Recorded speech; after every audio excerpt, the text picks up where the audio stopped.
On one of my first days in Japan, I experienced an earthquake, and it was my very first time experiencing an earthquake. I admit by the time I read the notification, the room was already shaking. I didn't have time to get under a desk or anything, but it only lasted 10 seconds.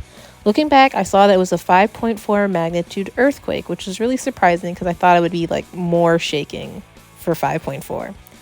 Honestly, I was a little bit concerned if there was going to be any tsunamis or even what the protocols were, because I hadn't really looked into that before coming to Japan, which is probably something I should have done.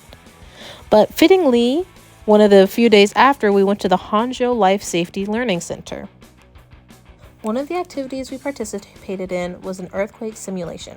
The one you're about to see was a magnitude 7. They taught us the best way to protect ourselves when we couldn't hide under an object like a desk was to get into the roly-poly position, because it would hopefully ensure that we didn't get trapped on our back by something like a cabinet. On the wall, you can also see the different magnitudes and how much they increase by size. I experienced in magnitude 5.4, but you can see how small the magnitude 6 is compared to the 7, 8, and 9.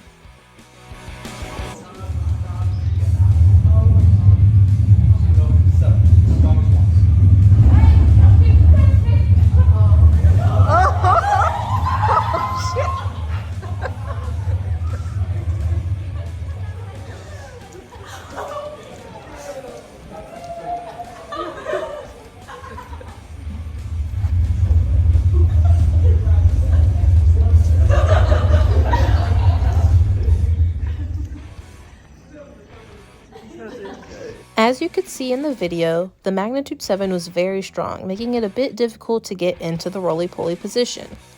Here you can see some equipment that they suggest having in case of an earthquake. Some of the things that you can see are a battery-powered light and a first aid kit, as well as a change of clothes in case you get wet or they get ruined. Another simulation that we practiced was traveling through a smoke-filled building. We were taught to remain low while covering our faces to prevent inhalation and from disturbing the smoke that was resting above. We were taught that at first, when there's a fire, the smoke is higher up towards the ceiling and then eventually moves down, so we didn't want to disturb that. After that, we went through a typhoon simulation, which was expectedly very windy and wet. As you can see, I had to put on this blue jacket and put on some rain boots as well as a mask, so I didn't inhale the water to practice this simulation. Next, we went to the flood simulation. Here you can see my friend Naya struggling to open up a door that's simulating having about 30 centimeters of water on the other side. We practiced this to just show how much pressure can build up due to water.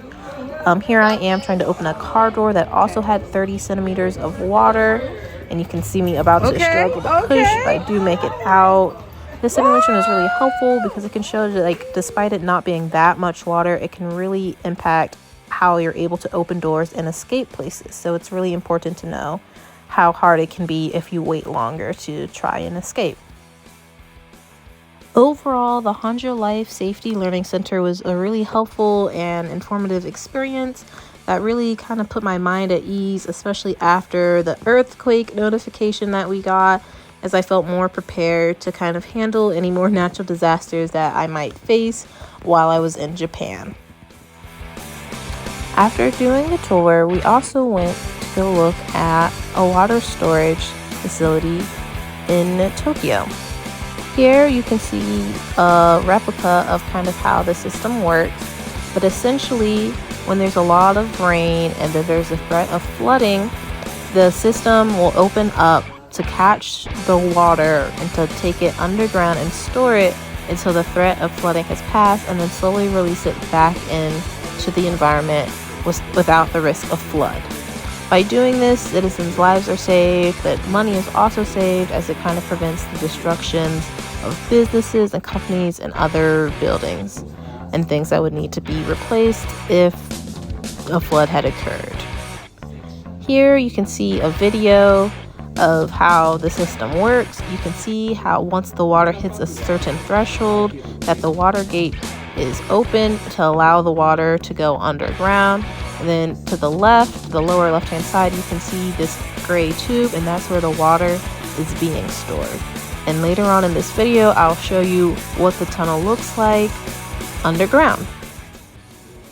Next, we went up into the control rooms, and here you can kind of see the river and other places outside that they're monitoring for risk of flood. Next, you can see this computer, which they kind of use to monitor the water gate as well as different parts of the water facility. I found it pretty interesting how they could do everything above ground and how not many employees were in today because there wasn't a risk of flood that day. After that, we headed down underground to see where the water is stored to prevent a flood. Here you can see some children's art that was contributed to the tunnels from like local schools. But overall, I just hadn't expected it to be this large and this dark. I guess when the presenter had told us in meters, like the diameter of the tunnels, it didn't really like calculate in my mind. So being down here was slightly overwhelming, especially like when I thought about it like being filled to the brim with water, because I'm not the strongest swimmer. Here you can see us exploring the tunnels a little bit, which was like really interesting because like if that flashlight wasn't there, it would have been pitch black. The entire time I was kind of thinking about how in the US, I don't know how many of these we have or if we have any at all. In my local neighborhood, we have a retention pond because it just works with the neighborhood. Like we have the room to build that, but obviously that wouldn't work somewhere as densely populated as Tokyo. So of course, building it underground would make a bit more sense. But overall, experiencing this facility along with a natural hazard preparedness place, it was really interesting to see how Japan prepares and like addresses natural disasters, at least in comparison to like the US. Like I didn't have any earthquake training, but that's because I live in the Midwest. It's not really that much of a threat.